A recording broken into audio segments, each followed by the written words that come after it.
नमस्ते। अहम रमास्मि ओडे चैनल को आपण मानक स्वागत। आज आम भिडियो माध्यम जाना कि जितेबाला आम परमात्मा सहित एक हाँवाई चाहते आमर सर्वश्रेष्ठ मार्ग रही ध्यान मार्ग। आम ध्यान करती जिते आम ध्यानस्थ अवस्था बसती मनरे विचार सृष्टि हुए केतबेले अतीतर विचार केतबेले वर्तमान को नहीं केतबेले आगामी भविष्य को नहीं विचार चली थाए।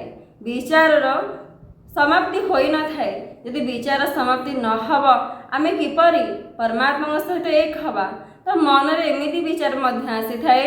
यदि विचार समाप्त न हब ताहले मते केते दिन लागियो परमात्मा को अनुभव करिया पे तो मो कौन करी एते दिन बीती गलानी ए विचार मु मुक्त हो पारुनी। तमे किपरि सहज मार्ग रे विचार मुक्त हवा परमात्मा सहित एक हवा आसंदो आज सही विषय चर्चा करवा। श्रीमद् भगवद्गीता 6 अध्याय 25 नंबर श्लोक नहीं भगवान श्रीकृष्ण अर्जुन ए विषय कौन कहते आसंद बुझा यह श्लोक मध्यम सैन्य सैन्यरूपार मेद बुद्ध्या धुति गृहतया आत्मा संस्थं मन तक्तन् किंचिदपि चिंतयेत। भगवान श्रीकृष्ण अर्जुन कहते धैर्य युक्त बुद्धि द्वारा संसार धीरे धीरे उपरत हो जातु एवं मन बुद्धि को परमात्मा स्वरूप सम्यक भावे स्थापना करी किछि भी चिंतन करंदु नाही।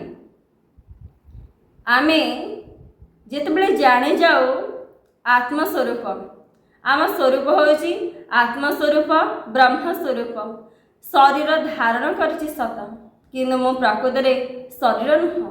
शरीर मुझे धारण करिछि स्वरूप को अनुभव करी तत्व सहित एक हाँवाई। आतेबले एक में जानी जाती ईश्वर ठार मु भिन्न नुह ईश्वर मु हूँ अभिन्न एक। जो आम ए सब किसी बुझी जाती जानी जाती आम से स्वरूप को अनुभव करने ध्यान करि थांती। ध्यान हूँ सर्वश्रेष्ठ मार्ग जहाँ माध्यम आमे तत्व को अनुभव करिपरिबा निज को अनुभव करिपरिबा संसार सत्य को जानीपर कहीं सत्य को जानापी आमे शरीर को धारण करेचे। यदि सत्य को न जानिबा ताहले जन्म वृथा हो। जेतेबेले आमे ध्यानस्थ अवस्था बसी थांती सेतेबेले कौन हुए ना मन रे विचार सृष्टि हुए। जेमिति आगुरी सब विचार सृष्टि होउथिला ठीक सेमिति ध्यान रे बसला बेले भी ये विचार सब सृष्टि हुए। अतीत रे कहा सहित क्यों घटना घटी थिला क्योंठी आपण जानिथिले ए सब विचार मन रे सृष्टि हुए। किंबा ध्यान सरिया परे आपण क्यों कर्म करेंगे ए सब विचार मध्य मन रे सृष्टि होई थाए। से समय आम एकाग्र हो पारती नहीं परमात्मा सहित आम विचार छंदी हो जाते मन रे स्वाभाविक विचार आसे। जदि विचार मु जड़ित होमि रही ताले परमात्मा सहित तो एक हो पारिनी ताहले मुझे कौन करी। किछि लोक से कौन करती ना माला जप करती कहीं अजपा साधना करती तो अनेक किसी विधि रही जो विधि माध्यम ये विचार में मुक्त हो पारिबा। कहीं जे पर्यटन विचार मुक्त न हवा परमात्मा को अनुभव करवा असंभव। कहीं ये मन ही से तत्व को लुचाई रखी परदा ढांकी आम जानीपारुनी मु एवं परमात्मा एक। मुझे कथा बुझीपारुनी कहीं जे ईश्वर मु एक ईश्वर ठार भिन्न नुह कहीं बुझीपानी मो मनर अज्ञान रे फसी जाइछि।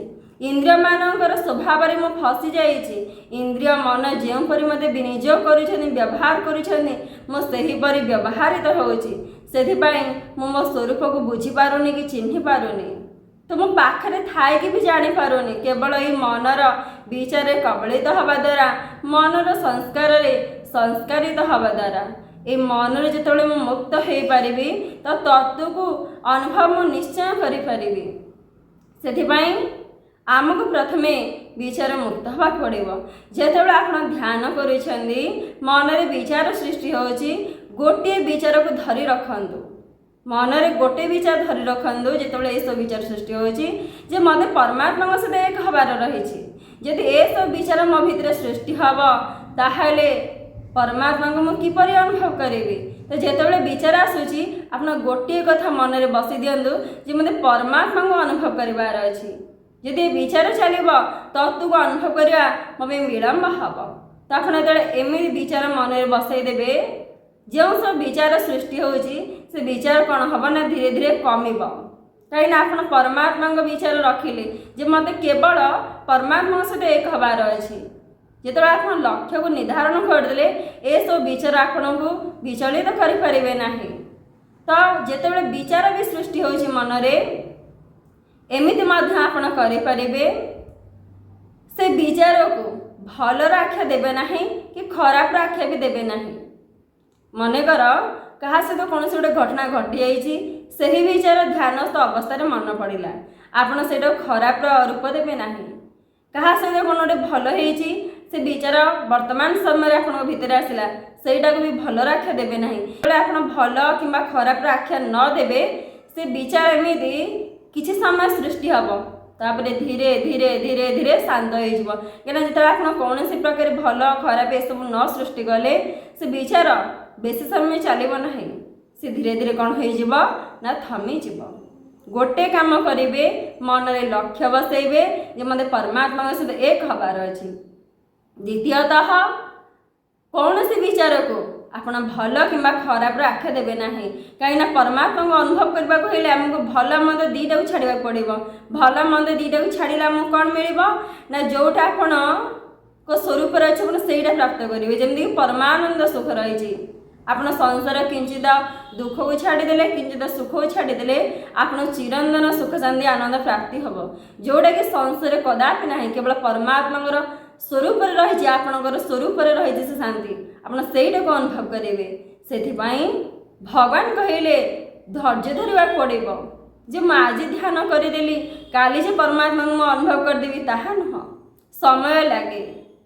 दिनकर तत्व किए अनुभव करती किए मसरे अनुभव करती तो किए वर्ष एमती कि वर्ष वर्ष बीती जाए तापर से अनुभव करती एमती हुए जहाँ भीतर जिते जिज्ञासा थाए तत्व को अनुभव करने इच्छा प्रबल मात्रा थाए से शीघ्र तत्व को अनुभव करपारती एवं से आमको धैर्यर निहाती आवश्यकता रही। आम संसार में जेकोसी सफलता प्राप्त करें आमको धैर्यर आवश्यकता रही कहीं धैर्य यदि आम न धरवा आम किपरि सफलता प्राप्त करवा कहीं सफलता प्राप्त कला बेले बेले बेले असफलता बारंबार आसी थाए यदि से असफलतार आम धैर्य हरा हो तो सफलता प्राप्त करें ना। ठीक सेमती परमात्मा को अनुभव करने को हेले परमात्मा सहित एक हवा को हेले आम भितर अनेक विचार सृष्टि हम आम से कौन करवा ना धैर्यर सहित से सब को आड़ेबा। तो आ गोटे उपाय रही जहाँ मध्यम आप अति सहजरे एक हो पारे। मन कौन करी ना संसार जंजाल प्रवेश कर देछि शरीर इंद्रिय संसार सहित से एकत्र आमको विवेक को जागृत करी किंबा बुद्धि को जागृत करी विवेक अनुसार कार्य करिया पड़िबो एवं विवेक को जागृत करने पड़िबो। कहीं जे पर्यंत विवेक जागृत न हब ये संसार सहित संबंध आमर छिन्न हब ना। संसार सहित जो संबंध छिन्न हब ना आम परमात्मा सहित किपरि एक हवा परमात्मा सहित एक हवा हेले संसार माया मोह आसक्ति कामना बासना ये सब त्याग करने पड़ो कहीं ये सब थी पर्यटन आप एक हो पारे ना से आनंद को अनुभव करें ना आप सब को छाड़ी पारे ता द्वारा जा आप तत्व को अनुभव करेंगे से विवेक को जागृत करने पड़ो। विवेक आपण को उत्तम मार्ग देखेब कौन मनुष्य जीवन करार अच्छे कौन कर वर्तमान समय आप कौन करने पड़ो माने आप जो भूल कार्य कर विवेक आप सूचित करेब आपड़ जो जोड़ी हो माया मोह शरीर में आप विवेक से सूचित करेब तुम्हें हूँ परमात्मा अंश ये सब हूँ संसार मत संसार रही संसार कर्तव्य कर्म करार अच्छे कि संसार सहित जोड़ी हबार ना आसक्ति लोभ मोहरी जोड़ी हबार ना जदि मु जोड़ी हो किसी भी कर्म करी तार कर्मफल भोग करवा पड़ेबो। मुझे सब किछि भी नहीं कि जीवी नाही। ए शरीर सृष्टि होइछि, शरीर एठी रहि जीवो, इंद्रिय ए सब एठी रहि जीवे। तो मते मो कर्म करिवार अछि। मु यदि इंद्रिय शरीर मन को समय देवी, ता सहित मु समय काटिबी, ताकू सुख देवा प्रचेष्टा करी, ताहले मु मोर कर्तव्य कर्म करि परिबे नाही।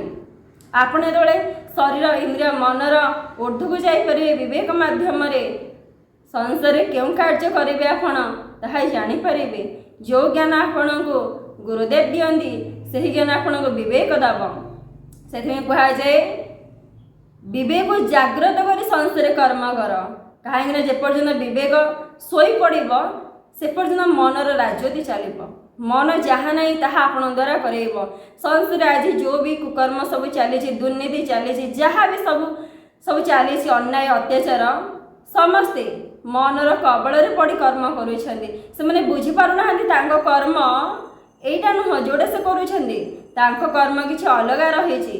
केवल परमात्मा सहित एक तत्व सहित एक जगत को आलोकमय देखा, ज्ञानर मयर नवा, समस्त हृदय ज्ञानर दीप को जाड़ा ए मनुष्य जन्मर कर्तव्य।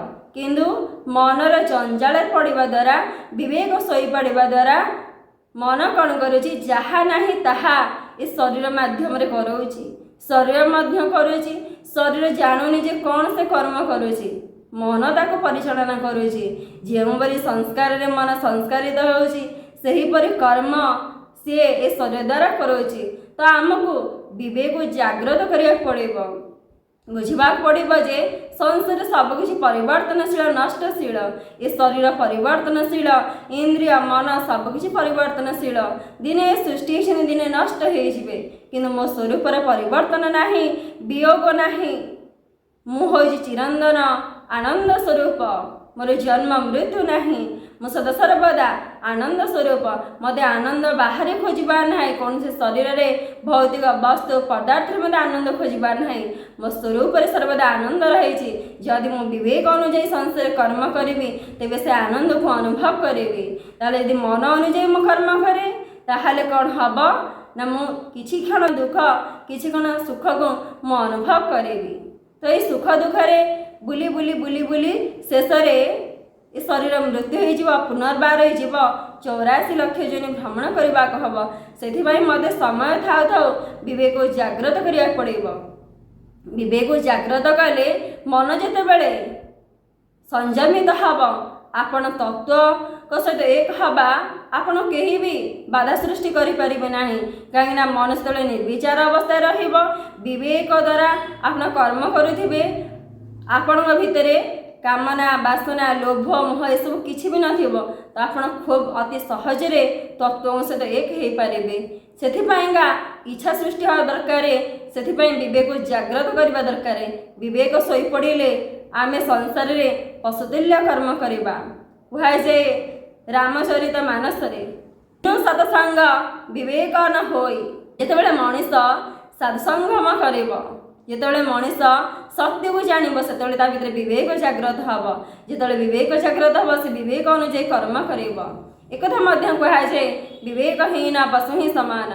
जितेबाला मनीष विवेकहीन हो जाए, से पशुतुल्य गुण को धारण कर दिए। आज संसार जो भी किसी चली, मनीष विवेकहीन होगा जो पशुतुल्य काम करुँचे। पशु जानती ना ये मो माँ भौणी जो नहीं से कामना वासना पूर्ति करती, ठीक सेमती समाज आज सेया हो जाइए। विवेक नथिबा जो मनीष जानीपारुनी, बुझीपारुनी, क्या सहित संपर्क रखी, क्या सहित संपर्क रखी ना। अज्ञान रहिबा जो से कौन कर कुकर्मरु आनंद प्राप्त करने चाहूँचे, जोटा कि क्षणस्थायी आनंद। किंतु कर्म रही जो कर्म को से भोग कर, किंतु से विवेक जाग्रत न हवा जो ये सब बुझीपारुनी। विवेक जाग्रत है यहीटा बुझीपर प्रत्येक भितर एक परमात्मा ही अच्छा। आम कहार कहीं भिन्न नुहति, समस्त से परमात्मा सहित जड़ित। हुए तो रंग आकार आकृति भिन्न देखा जाए, किए गोरा किए कला कि अन्य वर्णर ये सब जिन देखा जाए, प्रत्येक भितर तत्व एक ही अच्छा। आमको से तत्व को ही प्रत्येक भितर देखा पड़ो, तेबे जाए परमात्मा सहित एक हवा। जिते आम समस्त निज पर ज्ञान करवा, समस्त भितर से परमात्मा को अनुभव करवा, ताहले आमे समाज रे शांति आनंद रे बंची परिबा। यदि आमे समस्त देह भाव रे ज्ञान करूथिबा आम भीतर लोभ मोह कामना वासना सब आसियो जहाद्वारा कि झगड़ा सृष्टि हम जहाद्वारा कि संपर्क खराब हम जहाद्वारा कि आम तत्व सहित एक हो पार ना ये दुर्लभ जीवन मनुष्य जीवन को व्यर्थ करदे नष्ट करदे। से आम कौन करार अच्छी विवेक जागृत करार अच्छी सत्य को जानबार अच्छी ध्यान करार अच्छी धैर्य धरबार अच्छी तत्व को अनुभव करार अच्छी। तत्व को अनुभव करवा बड़ कष्ट काम नुह कि सत्य को जानिले यह संभव। यदि सत्य को न जानिबा अज्ञान रहिबा ताहले एटा असंभव।